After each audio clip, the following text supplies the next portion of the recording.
صل دائما تجلي أبدا سرمدا على النبي العربي الطاهر الناس به وعلى ذوي العلا كذا ومن شيدوا وبددوا للفتات أسماك ندعو سيدي ونرجو ربنا هب لنا منك مغفرة منك مرحمة أن سيدي إن لم تكن لنا فمن يغفر ذنوب للعصاة مات فحاشاك تقطع سيدي وتمنع سائلا قائلا يا بديع السماء نرتجي كرما سيدي أزل عنا بلاك عن جمعنا ونجنا يا ذا المنن koo xam ni loo naru loo gëmul doo ca dugg kon yaakaar naa ni suñu fierté la ci région bi yàlla dégg la ndombal tànk mel noonu incha allahu yàlla na ko àggale ak jàmm mu mel ne suñu kilifa ñëw la suñu wëyu si papa Hadji Salif Touré le représentant régional du Mouride Sëñ Sidi Mokhtar Mbacké suñu papa Hadji bismillahirrahmanirrahim asalaamaaleykum wa rahmatullahi taala wa barakatuh mbokk yi fi tase yëpp muy góor muy jigéen maa ngi leen di nuyu te di leen sant di leen muy loo xam ne bañ ko tëree ci diine islam sëriñ naa si teg saxawal ko fi day fa ci at yoo xam ne nii danañu gën a xeex diine islam ni su ko ni su ko defee ak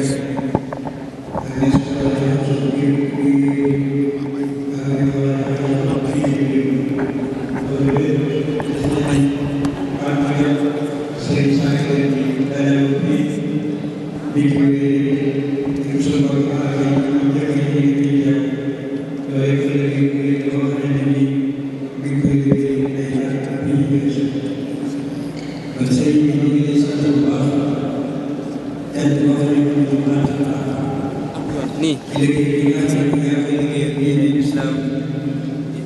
rawatina bii ñu bii Thiès muy liggéey boo xamee ne bii jullit ñëpp nga ko defal te loo defal ñëpp day mel ni Sénégal nga ko defal ñu ngi lay sant ñu ngi lay gërëm bu baax a baax di jéego yi nga xam ne sunu kéemaan yi fi ñëwoon bi Sëriñ Mourtada Mbacké nga àndaloon moo la yaral boppam ba nga agsi fii tey kon loola mboolem kuy toppatoo dana xam sa jéego ci diine lislaam rawatina sa jéego fi kër Sëriñ Tuuba rawatina sa jéego fi kër Sëriñ Mourtada Mbacké rawatina yi sa jéego ci waa Thiès yëpp ñu ngi lay sant ñu ngi lay gërëm tey ñaan ci barke Sëriñ Tuuba seen bëgg fii ci àdduna ak seen bëgg fii ci àllaaxira yàlla na la ko sunu borom defal ci liggéey bi nga xam ne yaa ngi koy liggéeyal tariqatul muridiyya di ko liggéeyal diine lislaam te benn daje ci lenn jàpp ko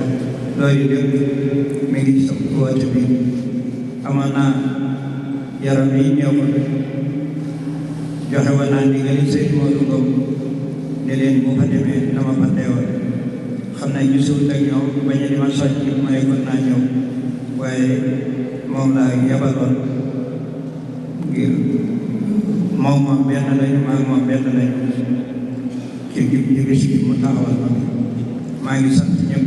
tey gërëm ñëpp tey ñaan ci barke Sëñ Tuubaa lépp loo xamee ne nii ab jullit ñaan na ko yàlla na ko sunu borom nangul defaral la sa àdduna defaral la sa àllaaxira donc ñaan ci bis bi nga xam ne mi ngi ko fi taxawal ak mu ñaan noonu ñi nga xam ne noo nekk fii ci Kees bis bi léppam noonu la waroon waaye moom da ko yanoon boppam waaye tey boo déggoon te ni bëgg na ñu yanoon ko ñun ñëpp noo ko yanoon ndax bisu lislaam la bisu Sëriñ Tuubaa la bis la bu daje fii ci Kees noonu waa Kees bis bi sunu bis jërë ngeen jëf asalaamaaleykum wa rahmatullahi taala wa barakaatuh. هنيئا لكم يا أهل القرآن، هنيئا لكم يا أهل القرآن، أنتم أهل الله، أنتم خاصة الله، أنتم الذين اصطفاكم الله، أنتم الذين قال الله عز وجل فيكم ثم أورثنا الكتاب الذين اصطفينا من عبادنا فأنتم أهل الله. يوم القيامة ينادي ربنا سبحانه في حديثه القدسي ويقول يا ملائكتي أين جيراني من خلقي؟ أين جيراني من خلقي؟ فتقول الملائكة يا رب ومن الذي ينبغي له أن يجاورك وأنت الله رب العالمين؟ من ينبغي له أن يكون جوار الله؟ فيقول ربنا سبحانه أين قراء القرآن؟ أين قراء القرآن؟ أين عمار؟ mu am ci semaine yi weesu ñu doon dox ci dëkk bi suñu borom dogal na fa si mu dégg su yàlla àggale ak jàmm sama génn bu njëkk doon génn boo xam ne seen ay tànkam jënd fu ñuy tere la am doy na sax kon xanaa foofu ci jataay bi ngir wax ne li ma invité ma wax ci turu ñu doon yëngu ci politique ni ma mën a waxee seen problème mooy fas nañu yéen lépp lu ñuy dugg mu doon loo xam ne ku ne dañu ci mën a gis fas nañu yéen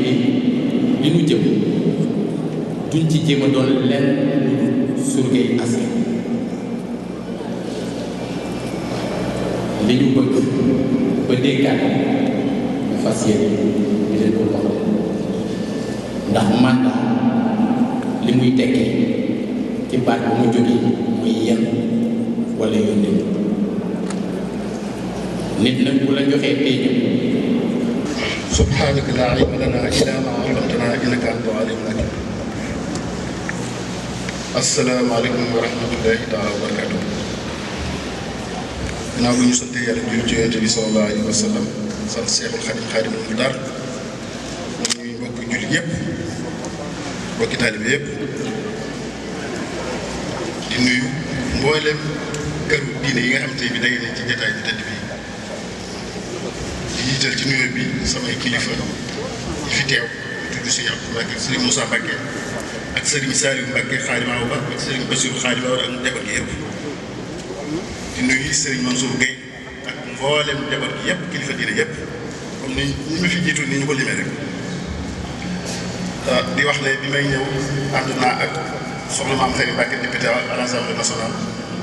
ak Sëriñ Abdoulaye Diouf finance Sëriñ Malick Dieng ak mboolem sama mbokki taalibe bi yëpp ñu ñëw ci bis bu tedd bii bis boo xamante ni moom la ñu xam musaabahat fil Qur'aan yi muy concours sur les Courans bi ma ñëwee fekk naa ci sama njaboot bopp bi nga xam ne ñoo nekk Thiès Sëriñ Aliou Seye ak mboolem taalibe yëpp kàddu yi nag cant rek lay nekk jëmale ko ci jëmm ju tedd ji muy Cheikh Ahmed Salim Dieng Nasruddin di ko wax ne que lii nga xam ne mi ngi koy def day l'islam gépp la koy defal Sénégal gépp loo ko defal ndax daje alxuraanul karim muy téere suñu borom bi nga xam ne mooy sowe ci àdduna mooy muccal ci àllaaxira ngay def daje boo xam ne pour encourager ñi nga xam ne ñoo ci nekk te di ci yëngu rawatina tout tànk yi loolu day dafa nekk loo xam ne lu ñu war a yaatu la waruñu ko yemale rek kees war nañ ko yemale ci war nañ ko tasaare ci dëkk yëpp war nañ ko wutal ay émission ci télévision yëpp ndax lépp loo xamante ni yaa ngi bëgg mu am meññeent ëllëg da nga koy tàmbali ci ndaw ñi tàmbali ko ci jigéen ñi alxuraan nag fu ñu ko tuddee rek yaakaar naa fii ci Sénégal suñu xel dana dem ci Serigne Touba Xaadimu Rasuul wax ne ne bi xidmatil kitaabi wal xadiisi yaskutu laa bi saxabin mawruusani nee na sama héritage rek mooy alxuraanul karim ak xadiisu yonent bi sallallahu alayhi wa sallam waaye sama ndond du urus doy kër du alal kon loolu wane na ne foofu fi mu teg alxuraanul karim waxaat na it ci xasida googu mu ñu tuddee Masaalikul Jinaan wa xaysuma yu basmilu sabiyu yàkkatuloo wa xaysuma yu basmilu sabiyu fi makkati bi yàkkatuloo la aliyu wa waalidayhi wa liman yuallimuhu baraatan min naari faltaqna alxuraan am solo kum am solo ak ni mu mënee jëriñ ne doomu aadama yi mooy nee na nga jël sa doom jàpp ko yóbbu ca daara ja jox ko sëriñ bi ne ko neel baa mu ne baa sëñ Tuubaa nee na yow waajur wi ko yóbbu ca daara ja ak sëriñ bi ne ko neel baa ak xale bi ne baa moom ak ay waajuram yëpp suñu borom dana leen jégal yama xeer waxuma daal nag nga jàng bismi ba àgg ci laay ba àgg ci rahmaani ba àgg ci saari ba àgg kawit bi jeex kon daraja alxuraanul karim foofu la toog sëriñ Tuubaa digal na kullu muriidi yelu su fal yu di tilaawatan li sikri xaytu xadru si maa ngi digal bépp taalibe bu aju ci man nay saxoo di jàng alxuraanul karim daa di wax yonent bi sallallahu alayhi wa sallam wax ne iqraa wal qur'aan fii naw yaati yawmal qiyaamati safiyan li ashaabihi da ngeen di jàng alxuraan ndax kat alxuraan yawmal qiyaam day soppi ku jëm di ramoo di taxaw day soowe kon nag alxuraanul karim màgg na lool ci li nga xam ne Cheikh Ahmed mi ngi koy def muy dajee fii tout tànk yi ñuy tari alxuraan ka dàq ak kamal ak karaw ñu jox la am neexal loolu li tubaab def prix d'encouragement la dafay tax xale yi nga xam ne sawru ci jàng ñu sawar da ci tax xale yi ku ñu gis sa nawle am ëllëg bu déwee ne da nga naan fas naa am ndax kii kat ni mokkalee ba tari war naa lu ko ram mokkale ko ngir ma am li ñu ko def loolu dafay nekk liggéey bu am solo te liggéey lépp loo xam ne yaa ngi koy def te muy lu baax da ngay koy tàmbali ci tout tànk yi muy ci ndaw yi si xaar fi makaati bi sufaaw al kibaar sëñ maa yonent bi sallallahu alayhi wa sallam moo ko nee na kon tout tànk yi nga xamante ne ñoo nekk ci daara yi di jàng alxuraan ñooy sawee mag yi nga xamante ne bii alku nañ kon nag Cheikh Ahmed ñu ngi lay sant bu baax di am mbégte lool ci lii nga xamante ne bii tey cër boo ñu jox la ndax yow fierté nga ci yoonu murid fierté yi ci lislaam misaal bi mooy jotaay bi wane na ko mboolem kilifa gi yëpp teew nañ ci ngir sa jëm malgré ñu bari alxuraan ne ñëpp la ñor waaye jàpp naa ne fi ñu koy tare ak fi ñu koy jàngale ak fi ñu koy woote bari na lool waaye li ëpp ci daje bi li ñu fi ñëw sa jëm ji moo tax ñu ñëw fi te loolu da ko waral mooy jikko yoo xamante bi yaa ngi koy joxe sa diggante ak say mbokki jullit sa diggante ak say doom yi suñu sa mbokki doom yi soxna moo waral loolu kon nag ñun fierté bi ci ñun wax dëgg yàlla lii nga def soññu lay ci ñun ndax li tubaab def prix d'encouragement bi nga def lépp loo xam te ñun ñi ngi góorgóorlu ci li nga xamante ni moom mooy sunu maam Serigne Touba Xaadimu Rasuul li mu doon wootee tegoon ci tàngam te di ko digle te loolu lañ góorgóorlu ci lañu jaar namptal te loolu lañ góorgóorlu di ca nekk di ca tege képp boo xamante ni bii aju nga ci biir muy jaamu yàlla liggéey te jub kon nag boo jëlee bis bu tedd bii nga xam ne ki ñu yaakaar amul lenn lu dul alxuraanul karim yaa kitaaba ni ko sëriñ bu waxee rek yaa kitaabal kariman taxat bii bi waxale li waxam di ko tële bi nga xamante ne bii lépp lu masaa am nit ñi naw ko da koy jël féetale ko alxuraanul karim kon kooku képp koo xam ne aju nga ci moom jàpp naa ne war ngay barkeelu ci noonu mu doxe woon ak noonu foofu mu tegoon alxuraanul karim ak noonu mu ko jàppe woon kon nag boo jëlee bis bu tedd bii bis bu sell bii nga tudd ñu ci rek loolu soññi bu rëy la di ci moom loolu ñaax la bu rëy boo xamante ne bii ñëpp loo xamante ni ñun ñëpp ñi nga xamante ni ñun daa nañ ko doxee danañ fas yéene yokk ko ngir xalaat nañ ne kat xëy na fi ko teg foofu la kon nag maa ngi sant ñëpp di gërëm ñëpp wasalaamaaleykum wa rahmatulahi taala wa barakatu. jërëjëf Mbacke. alxuraan lu may wax ci alxuraan laay refee yàlla moo ni innaa xalaqnaakum min shu'uban wa qabaa'ila wa ja'alnaakum shu'uban li ta'aarafu sunu Boroom subhaanahu wa taala moo ñu bind def ñu ay waaso ak i askan ak i xeet waaye ngir ñu xamante jàmmante bëggante diine yëpp it muy diine islam ak diine chrétianisme yeneen diine yi ko jur yëpp yàlla dafa wàcc diine yëpp pour ñu diine ci harmonie pour ñu dund ci harmonie ak jàmm ak benn ak bëggante Israël nag bëggul doomu aadama respecté wul doomu aadama bëggul nit dudug jàmm ñun nag ay nitu jàmm lañ ndax suñu diine jàmm lay woote suñu diine waxul nañu rey nit suñu diine waxul nañu rey xale suñu diine waxul nañu rey am màgget mu yoram newu ci dara suñu diine aussi reyloo ñu ay imam Israël nag guddi ak bëccëg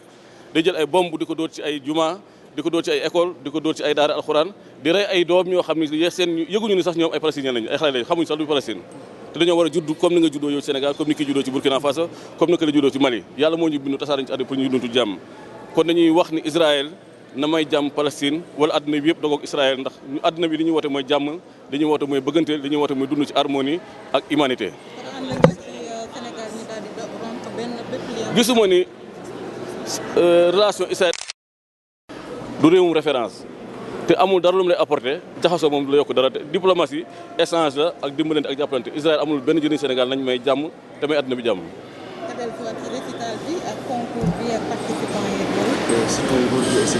waaw concours bi comme ni nga ko xamee concours la boo xam ne ren lay am ñaar fukki at ak ñaar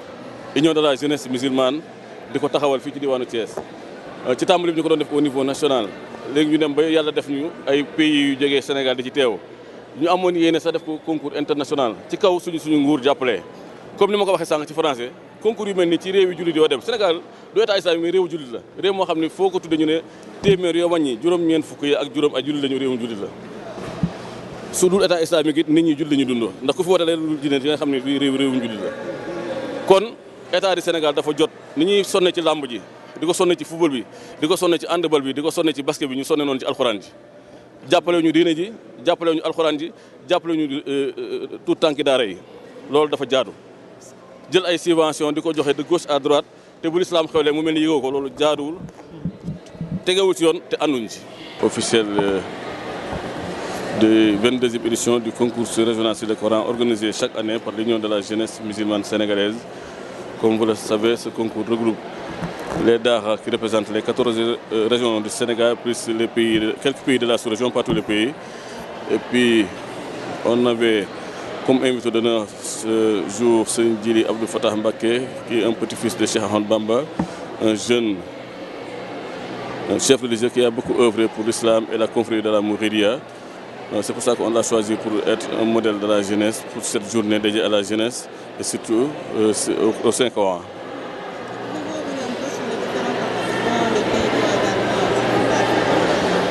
À part le Sénégal, il y a la Mauritanie, Guinée-Conakry, Guinée-Bissau, Gambie, Mali, qui ont venu participer avec nous dans ce concours. Et puis, il y avait 4 sections dans ce concours. Mémoriser l'ensemble du Coran, mémoriser du Sourate Mariam à Nassi, mémoriser du Sourate Yassine à Nassi. Et 4e section, c'est la culture générale sur le Coran. Ils sont combien à primer? Pour chaque section, on a primé les 3000 élèves. Donc ça fait 12 élèves au total. Et puis par l'occasion, nous voulons annoncer que la République islamique d'Iran a désigné pour choisir le meilleur élève de cette année pour participer au concours international organisé par le gouvernement iranien le mois de janvier prochain, Inch'Allah. Donc le meilleur élève de cette édition est choisi pour participer à ce concours organisé par la République islamique d'Iran. Est-ce que vous pouvez reconnaître sur les différents thèmes? Est-ce que vous avez dit que vous avez mis en select différentes sections? Différentes sections, c'est-à-dire la première section, c'est mémoriser l'ensemble du Coran et savoir bien le réciter. Deuxième section, c'est la moitié du Coran, c'est-à-dire du Sourate Mariam à Nassi. C'est difficile de savoir ça si c'est pour quelqu'un qui ne maîtrise pas le Coran. La troisième section, c'est du Yassine à Nassi, c'est le quart du Coran. Et la 4e section, c'est la culture générale sur le Coran.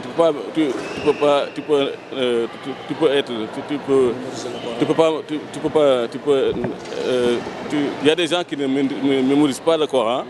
et puis qui ont le savoir sur le Coran, la culture générale. Donc c'est pour ça qu'on a choisi la 4e session pour que ça soit pour la chance de participer dans ce concours. Et quels sont les obstacles à surmonter pour une meilleure organisation? Déjà, c'est-à-dire nous souhaitons que prochainement le gouvernement du Sénégal, comme ça se passe partout dans le monde, comme vous le savez dans les pays majorité musulmans comme Malaisie, en Égypte, Iran, Libye, Koweït, Arabie Saoudite, dans tous ces pays-là, c'est le gouvernement eux-mêmes qui organise le concours. Et puis le Sénégal, pour un pays de 95% musulmans, le gouvernement sénégalais n'a jamais organisé un concours sur le Saint-Coran. À côté, il organise des championnats de football, championnats de basket, championnats de cyclisme, championnats nationaux d'élite. Et puis il subventionne toutes ces activités, mais le Coran est négligé. Donc nous ne sommes pas contents que le gouvernement du Sénégal n'assiste pas dans ce genre de manifestation qui encourage les daras coraniques, qui encourage les professeurs arabes, qui encourage tous les gens qui s'occupent de l'enseignement arabo-islamique au Sénégal. Aujourd'hui, beaucoup de gens parlent de la candidature du président Macky Sall en 2017. Aujourd'hui, en tant que religieux, quelle lecture vous faites et quelle est votre opinion par rapport à ça? Notre sainte religion, notre Coran nous recommande de respecter nos paroles. Je pense que c'est lui-même qui avait choisi en disant qu'il va réduire son mandat pour 5 ans. Et puis je pense que ce n'est pas le moment d'essayer de faire autrement, que les Sénégalais disent, comme les Sénégalais disent, le wah wahet. Il faut qu'il essaie de respecter ses paroles. Et puis si les Sénégalais lui donnent la chance de gouverner un autre mandat, ça sera la chance pour lui. Si le tour vient pour une autre personne, ça sera le tour de cette personne qui va diriger le Sénégal pour un autre mandat, Inch'Allah. Sur la question internationale, diplomatique avec Israël, si les attaques... Moi, je suis d'accord avec ces Sénégalais qui demandent de rompre les relations diplomatiques parce que l'Israël ne nous apporte rien. On n'a pas besoin de l'Israël. L'Israël, c'est un ennemi de l'islam, c'est un ennemi de l'humanité, c'est un ennemi des droits de l'homme. Donc le Sénégal n'a pas besoin d'un pays comme l'Israël, c'est tout. Merci. On a beaucoup parlé de bombardement israélien sur le Palestine. On sent que pratiquement la combat est silencieuse. Quel est votre avis là-dessus? Deuxième question, comment commentez-vous l'intervention de M. Talisela tout à l'heure? Ça parle de quoi? Il parle de sa prise de sanction à nous. Ok, d'accord. Bon, pour la question palestinienne, nous détestons la position israélienne devant ce peuple arabe musulman de Palestine. Un peuple qui doit vivre comme les Sénégalais, comme les Burkinabés, comme les Maliens, comme les Saoudiens. Mais depuis une décennie, les Palestiniens sont sous la guerre. Les enfants palestiniens, les femmes palestiniennes, les vieux, les innocents sont toujours tués. Surtout dans ce mois béni de Ramadan. Israël continue d'agresser, de tuer les Palestiniens libres et indépendants. Donc c'est pour cela que la semaine passée, nous, associations islamiques et organisations de mouvement de forum civil et organisations de droits de l'homme, on s'est rassemblés chez l'ambassadeur de Palestine à Dakar pour contester ces bombardements continus par Israël contre un peuple arabe, musulman, libre et indépendant. Nous réclamons l'indépendance de Palestine et nous demandons aussi à l'OCI, aux ligues arabes, aux organisations de l'Union africaine, à tous ces pays-là de jouer leur rôle pour arrêter ces agressions continues contre ce peuple musulman et arabe. Sur l'autoproclamation de la... Notre c'est un ami de longue date. On s'est grandi ensemble dans le même quartier à Grand-Thiès. Nos deux parents sont des amis et sœurs, comme il vient de souligner. Donc c'est un jeune Sénégalais engagé, thiessois engagé, politiquement engagé, patriotiquement engagé. Nous lui souhaitons une bonne chance. C'est tout.